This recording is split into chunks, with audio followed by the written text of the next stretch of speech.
আসসালামু আলাইকুম everyone, welcome to science bakery. সবাইকে ওয়েলকাম করছি আজকের ক্লাসে। আচ্ছা, আমি যেভাবে 90 পাইছিলাম সেই স্টোরিটা একটু লাস্টের দিকে শেয়ার করব। আমি ওভারঅল বলি যে তোমাদের যে কনফিউশনগুলো থাকে বাংলাদেশ ও বিশ্ব পরিচয় নিয়ে, যে প্রথম কথা হচ্ছে আমাদের এই সাবজেক্টটা পড়তে ভালো লাগে না। দুইটা মেজর কারণ, অনেকগুলো ইনফরমেশন আমাদের পড়তে হয়, অনেকগুলো ইনফরমেশন মাথায় রাখতে হয় এবং এটা আমরা মানে মনে রাখতে পারি না।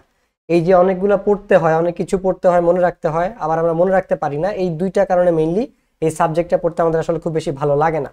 এই যে পড়তে ভালো লাগে না এটা কথা যদি আমি বলি, যেহেতু পরীক্ষা ভালো নাম্বার পাইতে হবে, জিপিএ 5 পাইতে হবে, অবশ্যই পড়তে হবে।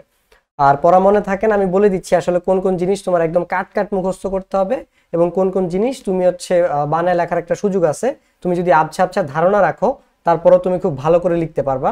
তারপর হচ্ছে কিভাবে আমরা পড়া শুরু করব এটা আমি বলে দিব। ওভারঅল স্ট্র্যাটেজিটা একই সাথে আসবে আর আমি সন্ধ্যার দিকে ইনশাল্লাহ সাজেশন দিয়ে দিব। তাহলে আমি যদি আমার স্টোরিটা শুরুতে বলি যে আমার আসলে খুব বেশি এই সাবজেক্টটা নিয়ে প্যারা খাওয়া লাগে নাই। এটার অন্যতম কারণ হচ্ছে আমার এই পড়াটা মানে এই সাবজেক্টটা আমার ক্লাসেই পড়া হয়ে যেত। কারণ আমাদের যিনি পড়াইতেন স্কুলে, আমাদের দুজন টিচার আসলে পড়াইছে দুইটা টাইমে। তো যখন ওনারা পড়া দিতেন অবশ্যই আমরা বাসায় পড়তাম না এই সাবজেক্ট, কেউই না, ঠিক আছে, পড়া দিলেও পড়তাম না। তো উনি যে কাজটা করতেন সেটা হচ্ছে যে আমাদেরকে ক্লাসে এসে পড়া ধরতেন।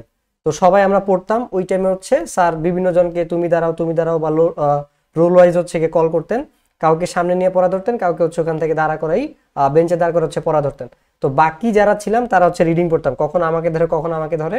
তো ওই ভয়ে আমাদের আসলে নিয়মিত ক্লাসে এই সাবজেক্টটা পড়া হইতো, যার ফলশ্রুতিতে দেখা যেত বাসায় কখনো পরীক্ষা ছাড়া এই সাবজেক্টটা পড়া হয় নাই। বাট আমার একদম 100% পড়াটা আমার স্কুলেই হয়েছে, জাস্ট পড়া ধরবে এই ভয়ে।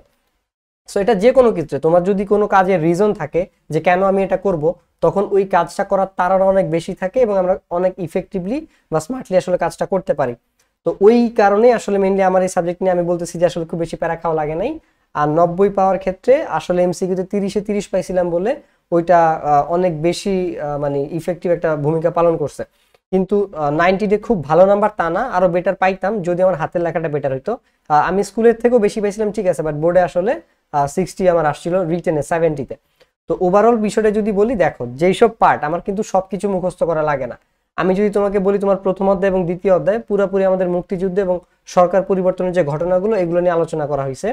তো প্রথম অধ্যায় থেকে তোমার ধরো যে 6 দফার যে ইয়াগুলো আছে, এই জিনিসটা তুমি যদি পড়ো, পড়াগুলো কিন্তু গল্পের মতোই, তুমি যদি পড়ো, আমি যদি বলি 69-এর গণ অভ্যুত্থান, 70-এর নির্বাচন, 71-এর মুক্তিযুদ্ধ, এগুলো সবই তুমি যদি একবার করে পড়ো তুমি বানায় লিখতে পারবা। হ্যাঁ, এমসিকিউর জন্য তোমার ইনফরমেশন কাট কাট মনে রাখতে হবে। এখন সেটা যদি হুট করে তুমি একদিনে পারবা না। এই জন্য তোমাকে যদি ইভেন এমসিকিউ যদি তুমি 30-এ 30 পাইতে চাও, তোমাকে পুরো বই রিডিং পড়তে হবে।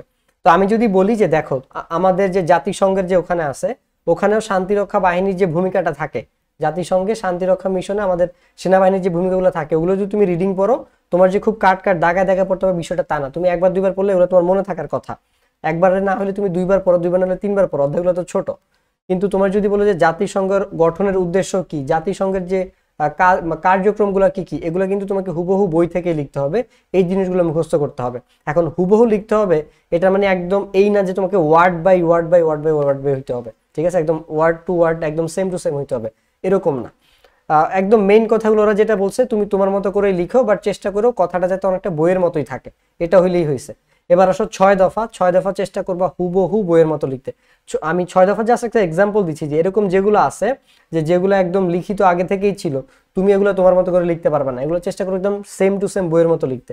কিন্তু এবার 69-এর গণ অভ্যুত্থান বলো, আগরতলা মামলা বলো, এগুলো তুমি তোমার নিজের ভাষা দিয়েই লিখতে পারবা। জাস্ট মেইন ঘটনাটা কি হয়েছে এটা জানলেই হয়েছে। এখন মেইন ঘটনাটা কি হয়েছে, কে ওখানে প্রধানমন্ত্রী ছিল, কে ওখানে মেইন আসামি ছিল, কারা কি কারণে কি করছে, এগুলো তো তোমার জানতে হবে, না তো তুমি লিখতে পারবা না।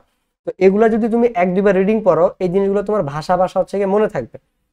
দেখো আমি এমসিকিউতে 30-এ 30 পাইছি, তোমার যে 30-এ 30 পাইতে হবে এমন কোনো কথা নাই।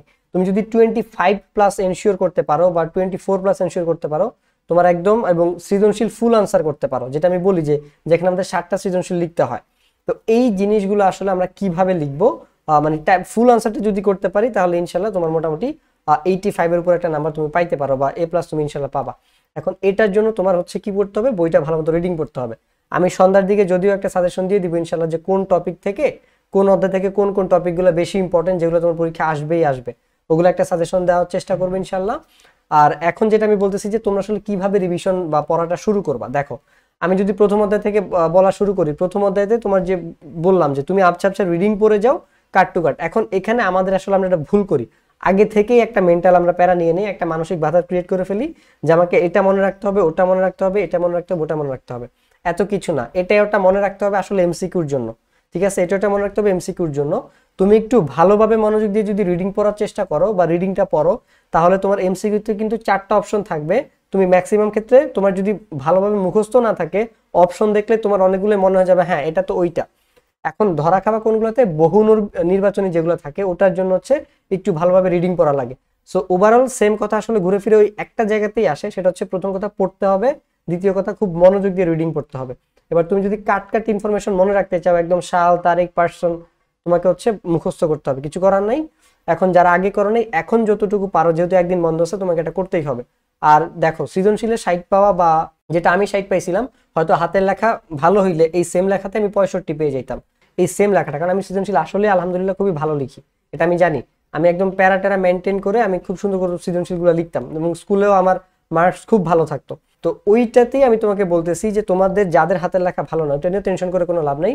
তুমি হচ্ছে এমন ভাবে লিখো যাতে জাস্ট লেখাটা বোঝা যায়, আমার মতো যাতে অ্যাটলিস্ট বোঝা যায়, এভাবে লিখতে পারলে হচ্ছে কি এনাফ। তো এইভাবে এই জিনিসগুলো যদি মেনটেন করতে পারো, সেটা হচ্ছে কি যে ঠিকমতো রিডিং পড়ে প্রত্যেকটা ঘটনা বা সবাই আসলে কোন জিনিসটা কেন হচ্ছে, কি হচ্ছে, কারা করতেছে, তুমি যদি আবছা আবছা তোমার আইডিয়া থাকে, ভাষা ভাষা একটা আইডিয়া থাকে, তুমি ওটা দিয়েই সৃজনশীল চালিয়ে নিতে পারবা। তো সৃজনশীল আসলে চিন্তার কোনো বিষয় না, যদি তুমি ঠিকভাবে রিডিং পড়ো, যদি তোমার সবকিছু সম্পর্কে আইডিয়া থাকে।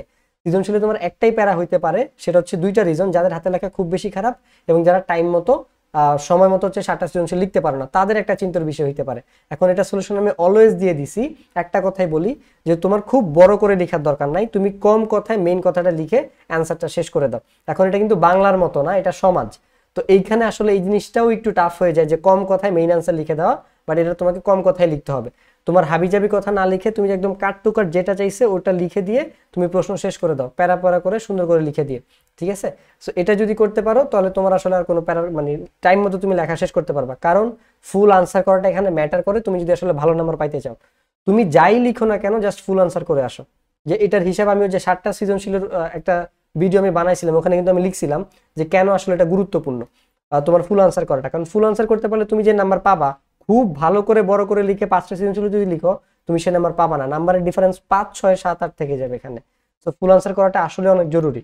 আর যেটা আমি বললাম যে সৃজনশীল আসলে কোনো চিন্তার বিষয় নয়, যদি তুমি ঠিকঠাক মতো প্রত্যেকটা চ্যাপ্টার রিডিং পড়ো, ঠিক আছে? এবার আসো যে আবহাওয়ার যে চ্যাপ্টারটা থাকে, জলবায়ু যে চ্যাপ্টার থাকে, এগুলো কিন্তু রিডিং পড়েও খুব একটা লাভ হয় না। এখানে কিছু ইনফরমেশন আমার আসলে মনে থাকা লাগে। তারপর হচ্ছে যে যেটা বললাম 6 দফা, তারপর হচ্ছে তোমার জাতিসংঘের যে কার্যক্রম, জাতিসংঘ গঠনের উদ্দেশ্য, এগুলো কিন্তু কাট টু কাট বই থেকে মুখস্থ করা লাগে, যেটা আমি সাজেশনের ক্লাসটাতে বলে দিব যে কোনগুলো তোমাকে কাট টু কাট মুখস্থ করা লাগবে। বাট যারা বুঝো, যাদের সবকিছু দেখা দিতে হবে না, তাদেরকে এটাই বলবো যেগুলো কাট টু কাট মুখস্থ করার, ওগুলো কাট টু কাট মুখস্থ করে ফেলবা, যেহেতু একদিন বন্ধ আছে, এটা পসিবল। তুমি যদি চাও যে 2টা চ্যাপ্টার আমি একটু কম ভালোভাবে পড়বো, সেটাও করতে পারো। তোমার যে প্রত্যেকটা চ্যাপ্টারই ভালোভাবে পড়তে হবে এমন তো না, তোমার 11টা সৃজনশীল থেকে 7টা লিখতে হবে। তাহলে তুমি এরকম কয়েকটা চ্যাপ্টারকে হচ্ছে গিয়ে চুজ করো যেখান থেকে প্রশ্ন আসে, যেমন জাতিসংঘ, প্রথম অধ্যায়, আবহাওয়া জলবায়ু, এগুলো থেকে মোটামুটি সব বছরই প্রশ্ন থাকে। তো এগুলো থেকে তুমি যদি প্রশ্নগুলো ওইভাবে পড়ো যে খুব ভালোভাবে, বাকি চ্যাপ্টারগুলো একটু ঢিলামি দাও, যেগুলো খুব ভালোভাবে পড়বে এখান থেকে আনসার করার চেষ্টা করো। সো এই স্ট্র্যাটেজিগুলো যদি মেনটেন করো, তাহলে আশা করি তুমি খুব ভালোভাবে পরীক্ষাটা দিতে পারবে এবং ভালো নাম্বার পাবা।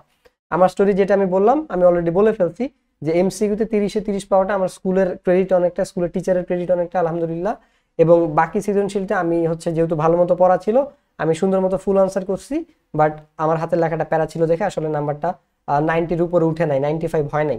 সো আমি আশা করতেছি এইভাবে যদি তোমরা রিভিশন দাও, দেখো মেইন কথা আসলে এইটা, আমি ওভারঅল তোমাকে বোঝানোর চেষ্টা করছি।